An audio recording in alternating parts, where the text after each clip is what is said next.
શ્રી નારાયણ કવચ પાઠ. પ્રિય ભક્તજનો, આપણે નારાયણ કવચનો પાઠ કરીશું. પરીક્ષિત રાજાએ પૂછ્યું, હે મુનિ, નારાયણ કવચથી રક્ષાયેલા ઇન્દ્રે પોતાના શત્રુઓના સૈનિકોને તેમના વાહનો સહિત રમત રમતા હોય તેમ જીતીને ત્રિલોકની લક્ષ્મી ભોગવી. તે નારાયણ નામનું કવચ મને કહો. વળી તેનાથી રક્ષાયેલા ઇન્દ્રે આતયાયી શત્રુઓને કેવી રીતે જીત્યા તે પણ કહો. શ્રી શુક્ર ઉવાચ. શ્રી શુક્રદેવ કહે છે, પુરોહિત તરીકે સ્વીકારેલા વિશ્વરૂપે ઇન્દ્રને જે વચન કહ્યું તે પણ કહું છું, તો તમે તે એક ચિત્તે સાંભળો. વિશ્વરૂપ ઉવાચ. વિશ્વરૂપ કહે છે, જ્યારે ભય જણાતો હોય ત્યારે હાથ પગ ધોઈ આચમન કરી પવિત્ર પહેરી ઉત્તરાભિમુખે બેસી અષ્ટાક્ષર તથા દ્વાદશાક્ષર મંત્રથી અંગન્યાસ કરી મૌન ધરી પવિત્ર થઈને નારાયણ કવચ ધારણ કરવું. ઓમ નમો નારાયણ એ અષ્ટાક્ષર મંત્રના પ્રણવથી ઓમ યુક્ત એક અક્ષરનો ક્રમ પ્રમાણે 2 પગ, 2 ઘૂંટણ, 2 સાથળ, પેટ, હાથ અને હાથની 4 આંગળીઓ એમ 8 અંગનો ન્યાસ કરવો અને ઉલટા ક્રમથી મસ્તક વગેરે 8 અંગમાં એક અક્ષરથી ક્રમવાર ન્યાસ કરવો. તે પછી ઓમ નમો ભગવતે વાસુદેવાય આવા દ્વાદાક્ષર મંત્રથી જમણા હાથની તર્જનીથી ડાબા હાથની તર્જની સુધી 8 અક્ષરોનો ન્યાસ કરવો અને બાકીના 4 અક્ષરથી અંગૂઠા આદિ અંત સુધી ન્યાસ કરવો. ઓમ વિષ્ણવે નમઃ. ઓમ વિષ્ણવે નમઃ.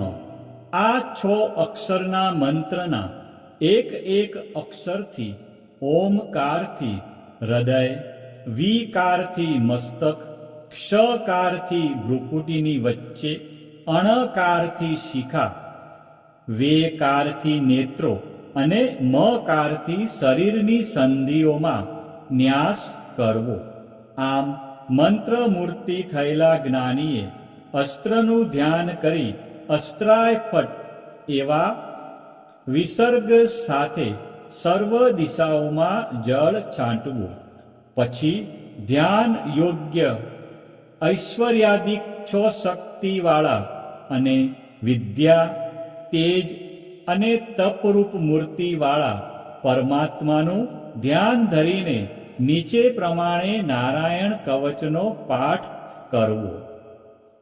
શંખ, ચક્ર, ઢાલ, તલવાર, ગદા, બાણ, ધનુષ્ય, પાસને ધારનાર, ગરુડની પીઠ પર ચરણ ધરનાર, 8 હાથમાં 8 આયુધો ધારણ કરનાર અને અષ્ટસિદ્ધિ શ્રી હરિ મારી રક્ષા કરો. મત્સ્ય ભગવાન, જંતુઓ અને વરુણ પાસથી મારી રક્ષા કરો. માયાથી બટુક વામન રૂપ ધરનાર ભગવાન સ્થળમાં મારી રક્ષા કરો. ત્રિવિક્રમ વિશ્વરૂપ ભગવાન આકાશમાં મારી રક્ષા કરો. જેના અટ્ટહાસ્યથી દિશાઓ ગાજી ઉઠી હતી અને ગર્ભિણીઓના ગર્ભ પડી ગયા હતા તેવા નૃસિંહ ભગવાન દુર્ગ, વન અને યુદ્ધ ભૂમિમાં મારી રક્ષા કરો. યજ્ઞરૂપ વરાહ, જેમણે પોતાની દાઢથી પૃથ્વીને રસાતળમાંથી બહાર આણી તે મારા માર્ગમાં રક્ષા કરો. અદ્રિકુટ પર્વતના શિખર પર પરશુરામ તથા પ્રવાસમાં ભરતના મોટા ભાઈ લક્ષ્મણ સહિત રામ મારી રક્ષા કરો. ઉગ્ર ધર્મ અને પ્રમાદથી નારાયણ મારી રક્ષા કરો. નિંદાથી નર ભગવાનને યોગ ભ્રષ્ટ થતા યોગેશ્વર દત્તાત્રેય મારી રક્ષા કરો. ત્રણેય ગુણોના સ્વામી ભગવાન કપિલ કર્મ બંધનથી મારી રક્ષા કરો. કામદેવથી સનત કુમારો મારી રક્ષા કરો. દેવના પ્રણામ ન કરવાના અપરાધથી મારું રક્ષણ કરો. ભગવાનની પૂજામાં જે કંઈ વિઘ્ન નડે તેમાંથી દેવર્ષિ નારદ મારી રક્ષા કરો. અને બધા નકોરથી કુર્મ ભગવાન મારી રક્ષા કરો. અયોગ્ય ખોરાકથી ધન્વંતરી ભગવાન રક્ષા કરો. કામ ક્રોધાદિકના ભયથી જીતેન્દ્રિય વૃષભદેવજી રક્ષા કરો. લોક અપવાદથી બલભદ્રજી અને ક્રોધાવેશ સર્પગણોથી શેષ ભગવાન મારી રક્ષા કરો. અજ્ઞાનથી વેદવ્યાસ મારી રક્ષા કરો. પાખંડીઓથી બુદ્ધ ભગવાન મારી રક્ષા કરો. કાળના મળરૂપ કલીથી કલ્કી ભગવાન મારી રક્ષા કરો.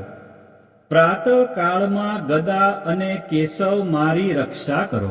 સાયંકાળમાં વેણુધારી ગોવિંદ અને પરોઢિયે ઉદાત્ત શક્તિવાળા નારાયણ તેમજ મધ્યાહને ચક્રધારી વિષ્ણુ ભગવાન મારી રક્ષા કરો. સાંજે મધુ દૈત્યને મારનાર સારંગ પાણી મધુસૂદન મારી રક્ષા કરો. સાયંકાળે 3 ધામવાળા માધવ પ્રદોષ કાળમાં ઋષિકેશ ભગવાન મારી રક્ષા કરો. મધ્યરાત્રે પદ્મનાભ ભગવાન મારી રક્ષા કરો. ઢળતી રાત્રે શ્રી વત્સ ચિહ્નધારી ભગવાન મારી રક્ષા કરો. ઉષકાળે ખગધારી જનાર્દન અને સંધ્યા સમયે કાળમૂર્તિ ભગવાન મારી રક્ષા કરો. પ્રભુ પ્રેરણાથી ફરતા પ્રલયાગ્નિ તીક્ષ્ણ ધારવાળા ચક્ર વાયુવાળા અગ્નિથી જેમ સૂકું ઘાસ બળીને ભસ્મ થાય તેમ અમારી શત્રુ સેનાને ભસ્મ કરો. વજ્ર જેવા સ્પર્શવાળી અગ્નિકણો જરાવતી ગદા તું પ્રભુને પ્રિય છે. તું કુષ્માંડ વૈનાયક યક્ષ રાક્ષસ ભૂત ગ્રહોને તું પીસી નાખ અને શત્રુઓના ચૂરે ચૂરા કર.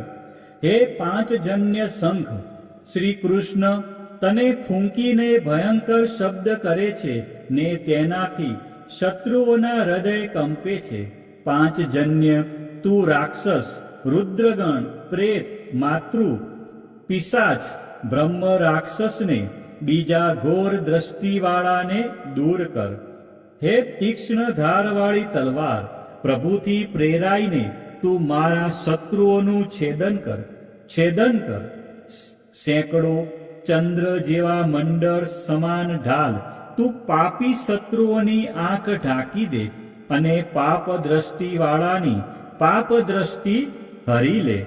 ગ્રહો કેતુ મનુષ્યો સર્પો વાઘ ભૂતાદિ પાપ સમૂહથી થતો ભય અને કલ્યાણમાં વિઘ્ન કરનારા ભયો ભગવાન નામરૂપ અસ્ત્રથી સત્વરે નાશ પામે.